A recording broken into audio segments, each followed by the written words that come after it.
अस्सलाम वालेकुम रहमतुल्लाहि व बरकातहू। नाज़रीन, उम्मीद है आप सब खैरियत से होंगे। अल्लाह ताला आपको अपने हिफ्ज़ ईमान में रखे।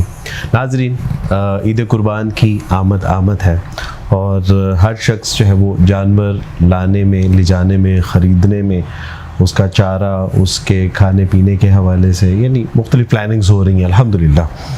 और खूब रौनक है, गहमा गहमी है। मंडियों में जाए तो हर तरफ शोर गुल और रश है ख़रीदो फ़रोख्त का।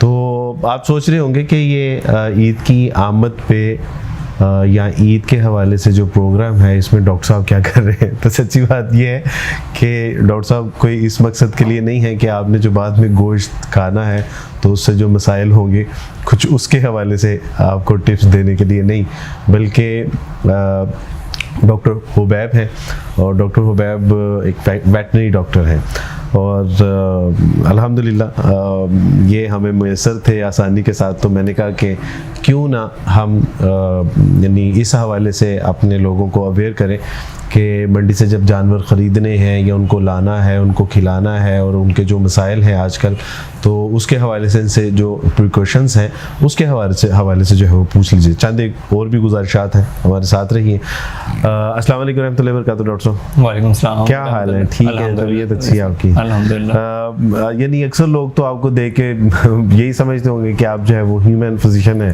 बिल्कुल। और पूछ भी लेते होंगे कि जी आप हमें कोई मसला मसाइल। तो होता है वैसे इंसानों के लिए भी थोड़ी सी आप की यानी मेडिकल में बताया जाता है कि इंसानों को हाँ जी, जो बेसिक जो फिजियोलॉजी है हमारी, जो फर्स्ट सेमेस्टर सेकंड सेमेस्टर में शुरू में पढ़ाई जाती है, तो वो ऑलमोस्ट सेम होती है। बट लेकिन आपको पता है ये सारा एक अलग डिपार्टमेंट है और एक सारी आगे जाके फिर स्पीशीज अलग हैं, सब कुछ अलग है, तो उसकी एक सेपरेट पढ़ाई वगैरह सारी होती है। डॉक्टर साहब, मैं असल में चाह रहा था कि जो हमारे लोग आजकल जानवर ख़रीद रहे हैं कुर्बानी के लिए, अल्लाह का कुर्ब हासिल करने के लिए, मेहनत मुशक्क़त से कमाया हुआ जो माल है, इसको जब ये ख़रीदने के लिए जाते हैं तो यानी मंडी में ज़ाहिर है मंडी में भी मसाइल हैं। पिछले साल तो कैंगो वायरस का जो है वो बड़ा शोर था। इस बार अल्लाह का शुक्र है कि इतने मसाइल नहीं हैं। तो मंडी में जब हम जानवर ख़रीदने के लिए जाते हैं तो वहाँ पे कौन सी ऐसी एहतियातें हैं जिनको मलहूज़े खातिर रखना चाहिए? जैसा वाइस भाई आप जानते हैं कि कुछ जो है ना डिजीज़ ऐसी होती हैं जो कि इंसान से एनिमल्स में भी लग सकती हैं और एनिमल से इंसान में भी लग सकती हैं। अच्छा, तो इसका बहुत ज़्यादा जूनोटिक डिजीज़ होती हैं जो एनिमल से जो है ह्यूमन में ट्रांसफ़र हो सकती हैं। ठीक है। और उनका बहुत बड़ा जो है ना इफेक्ट हो सकता है ह्यूमन हेल्थ की वजह से।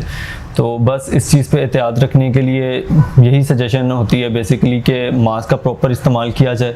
ठीक है, प्रेफरेबली है कि हम ग्लव्स वगैरह भी इस्तेमाल करें, क्योंकि आपको पता है कि सिर्फ एक जानवर के पास नहीं जाना होता। आजकल गर्मी भी बहुत ज़्यादा है इस वजह से। और कोशिश करें कि जो है कोई रुमाल वगैरह कोई सर को ढांपें, जिसकी वजह से जो है ना आप खुद भी बच सकें। हीट स्ट्रोक के चांसेस सबसे ज़्यादा तभी होते हैं क्योंकि स्वेटिंग बहुत ज़्यादा हो रही होती है। असल में वहाँ हीट भी प्रोड्यूस हो रही होती है। बिल्कुल, इस वजह से ये होता है। जितना ज़्यादा वो रश होता है, आपको पता है कि फिर उस लिहाज से जो एनर्जी निकलती है और सारी हीट प्रॉब्लम्स आती हैं। इंसान अपने आप को ढांप के रखे, स्पेसिफिकली अपने जो है ना चेहरे, और कोशिश करें कि वाटर बोतल अपने साथ रखें ताकि डिहाइड्रेशन से बच सकें और हीट स्ट्रोक होने के चांसेस सबसे ज़्यादा। अच्छा, इसमें बाज़ लोग ये भी कहते हैं कि जो बीमारी जो आनी होती है वो आके ही रहनी है और आप लोग जो है वो कुर्बानी से डरा रहे हैं ताकि लोग कुर्बानी।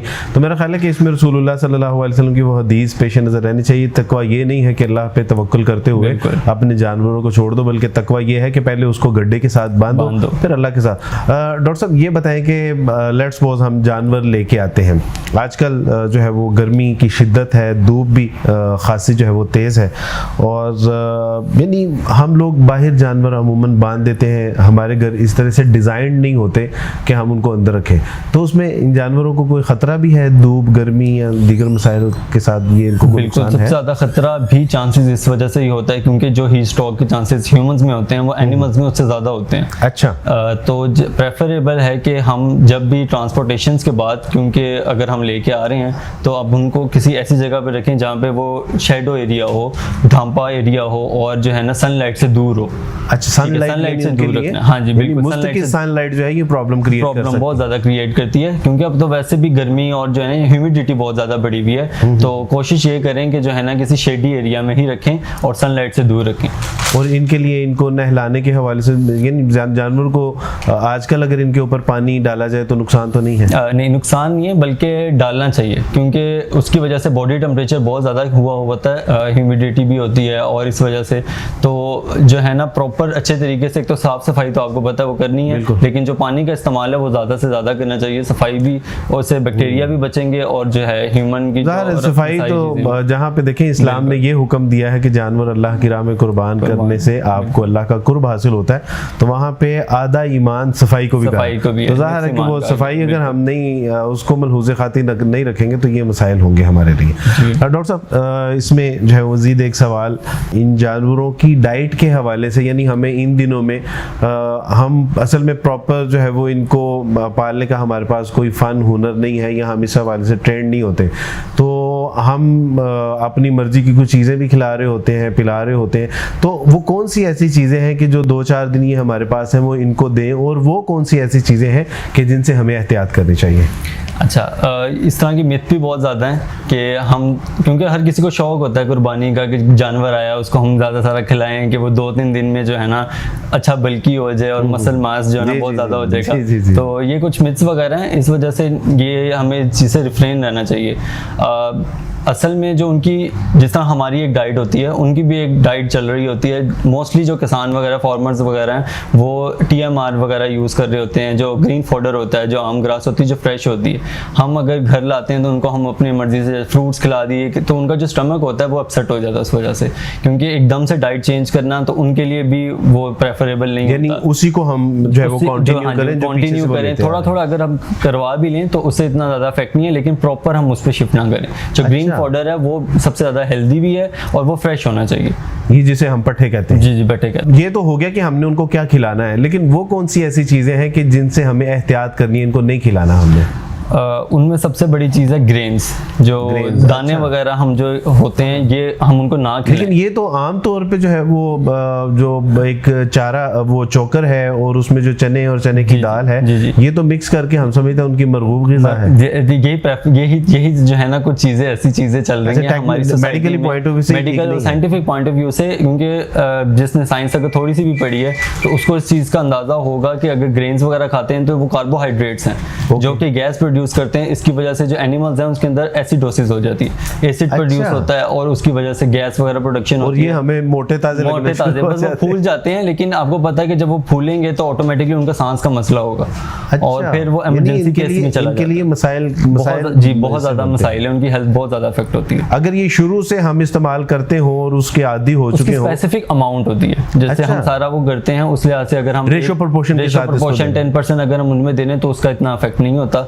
बट लेकिन अगर हम प्रॉपर ही सिर्फ ग्रेन्स वगैरह खिला रहे हैं, क्योंकि वो कुछ अमाउंट्स होती हैं कि अगर हम 50% 60% ग्रेन्स देने लग जाएं और ग्रीन फॉडर हम कम दे दें, उसकी वजह से हेल्थ बहुत ज़्यादा अफेक्ट होती है। मज़ीद ये बताइएगा कि पानी के हवाले से क्या यानी स्पेसिफिक कोई जो है वो, जिस तरह आपने बताया कि अमाउंट्स होती हैं, तो पानी में भी हमें कुछ स्पेसिफिक वॉल्यूम को पेश नज़र रखना होता है या देयर इज नो प्रॉब्लम? हर वक्त डिपेंड करता है सीजन कौन सा चल रहा है। अगर तो हमने जानवर अगर पहले से पाले हुए हैं जो विंटर सीजन्स वगैरह से चल रहे हैं, लेकिन अब आपको पता आजकल जो है गर्मियों का मौसम चल रहा है और पीक लेवल पे जून और इसकी जुलाई में जो है ना गर्मी पड़ती है, तो प्रेफरेबल ये है कि हम जो है ना अमाउंट जो है वाटर की वो अवेलेबिलिटी उनकी हर टाइम होनी चाहिए। अच्छा, एनिमल्स के हर वक्त पानी अगर वो पीता रहे, बस ऐसे करते हैं कि सुबह पानी डाल दिया फिर हटा लेते हैं, घुमा लाए और इस तरीके से, लेकिन जो अवेलेबिलिटी है पानी की वो हर वक्त होनी चाहिए, क्योंकि जब वो खाना शाना खाते हैं तो उनके अंदर भी हीट प्रोडक्शन होती है ज़्यादा, तो उसकी वजह से पानी की कंजप्शन उनको बहुत ज़रूरी होती है। डॉक्टर साहब ये बताइए कि आजकल छोटे बच्चे होते हैं, तो क्या ये हर जानवर यानी ऐसा पुरअमन होता है कि छोटे बच्चों को उनके करीब जाने दिया जाए, या कुछ इसमें वो अपने मौसम की वजह से और खुराक की वजह से और माहौल तब्दील होने की वजह से, यानी कि वो आपे से बाहर हो गए, तो यानी अक्सर ईद पे हमें पता चलता है कि छोटे बच्चों को या तो उसने टक्कर लगा दी है या पाँव के नीचे दे दिया, तो ऐसी भी कुछ एहतियात आप? हम कुछ गलतियां बस इस तरीके से करते हैं, ये ना कि सिर्फ छोटे बच्चों के लिए, बड़े बड़े लोगों के लिए भी, और ये बहुत ज़्यादा एहतियात की ज़रूरत होती है कि जब हम एक एनिमल को एक जगह से दूसरी जगह शिफ्ट करते हैं ना, तो वो भी एक लिविंग क्रिएचर है, तो उसकी वजह से स्ट्रेस प्रोड्यूस होता है जो कि उसके इम्यून सिस्टम को भी बहुत अफेक्ट करता है। क्योंकि आपने देखा होगा जब जानवर वगैरह हम लेके आते हैं तो वो कुछ खा पी नहीं रहे होते, वो इसी वजह से होता है कि हमने उनकी एक जगह से दूसरी जगह शिफ्टिंग की होती है। एनवायरनमेंट ये हमारे साथ भी होता है, यानी हम एक जगह से दूसरी जगह जब जाते हैं नहीं फील करते तो बिल्कुल। अच्छा, तो उसकी वजह से क्या होता है, जो एनिमल होते हैं वो अग्रेसिव ज़्यादा हो जाते हैं, और फिर जो भी उनके पास जो उनका जो देखभाल नहीं करते या जिनको उन्होंने फर्स्ट टाइम देखा होता है या वो पहचानते नहीं होते, तो वो उनकी तरफ फिर एग्रेसिव हो जाते हैं। तो एहतियात ऐसी करनी चाहिए कि अगर बच्चों ने पास जाना भी है या किसी बड़े ने उसके पास जाना है बाद में, तो थोड़ा सा टाइम आप उनके साथ गुजारें, थोड़ा सा उनको प्यार वगैरह करें, और उसके बाद जो है ना आप उनको अप्रोच इजीली कर सकते हैं। डॉक्टर साहब, एक साइंटिफिक सवाल है और मैं चाहूँगा कि हमारी ऑडियंस को इसके हवाले से भी अवेयरनेस होनी चाहिए। अक्सर हमारे सो कॉल्ड लिबरल और सेकुलर जो हैं, गैर मुस्लिम तो एतराज़ करती हैं, लेकिन इस पे आप सेकुलर और लिबरल्स भी एतराज़ करते हैं कि जी आप जो है वो ये जो जानवर को छुरी फेरते हैं और छुरी से उसको तकलीफ़ होती है, तो वो जो बाहर के स्लॉटर हाउस हैं या तो वो झटका इस्तेमाल करते हैं या वो मशीन के ज़रिए एकदम से कट लगाते हैं और गर्दन ही अलग हो जाती है, तो कहते हैं कि उससे ज़्यादा बेहतर है कि आप वो तरीका इस्तेमाल करें बजाय ये कि आप इसकी गर्दन पे छुरी चलाएं। तो साइंटिफिकली पॉइंट ऑफ व्यू से यानी उसके क्या नुकसानात हैं, और ये जो हम छुरी से जानवर को ज़िबा करते हैं, क्या वाकई इससे उसको ज़्यादा तकलीफ होती है? ऐसा नहीं है, जो हम अब्रप्ट जो यूज़ करते हैं नाइफ़ का, उससे ज़्यादा मसले पैदा होते हैं। हमें अच्छा। बज़ाहिर तो चीज़ें कुछ और लग रही होती हैं, लेकिन जो एनिमल है और जो उसकी बॉडी है उसकी जो क्रिएशन है वो थोड़ी डिफरेंट तरीके से हुई हुई है। तो जैसा कि अगर हम अब्रप्ट तरीके से उसको हम हैंडल कर रहे हैं, अगर नाइफ़ यूज़ कर रहे हैं, उसकी वजह से सबसे बड़ा इफेक्ट ये आता है कि खून प्रेशर से बाहर निकलता है, और जब वो उसको जगह कम मिलती है निकलने के लिए तो वो अंदर जमना स्टार्ट हो जाता है, उसकी क्लॉटिंग हो जाती है। ये जब झटके से करते हैं बिल्कुल, और क्लॉटिंग होना स्टार्ट हो जाती है, और वो उसकी वजह से मीट के अंदर भी जाने लग जाता है, यानी वो गोश्त के अंदर भी मुअज्जर असरात जो है वो पैदा हम मीट खा भी नहीं सकते, और टेस्ट में भी बहुत ज़्यादा इफेक्ट आता है, और खून आता है बीच में बहुत ज़्यादा, तो क्लॉटिंग हो जाती है और वो फिर सही तरीके से रश करके बाहर निकल भी नहीं सकता। यानी जो एक फितरत का तरीका है, यानी जो अल्लाह ने हमें बताया नेचुरल प्रोसेस जो है कि उसको छुरी पे, और उसमें हमने देखा भी है डॉक्टर साहब कि उसकी आंखें ऐसे नरम के साथ जैसे वो आराम कर रहा है, नहीं कोई दहशत नहीं होती उसको, वो अपना शॉक नहीं होता। तो ये बहरहाल अल्लाह का बताया हुआ जो तरीका है, ये एक हर एक चीज़ की हिकमत इसी वजह से है, और उसमें से खून भी जो निकल रहा है वो बिल्कुल आराम से आप देखेंगे निकल रहा है, और पूरी बॉडी से जब निकल जाता है तब उसकी जान वगैरह वो पहले सारा कुछ होता था, आंखें भी आराम से बंद हो रही हैं।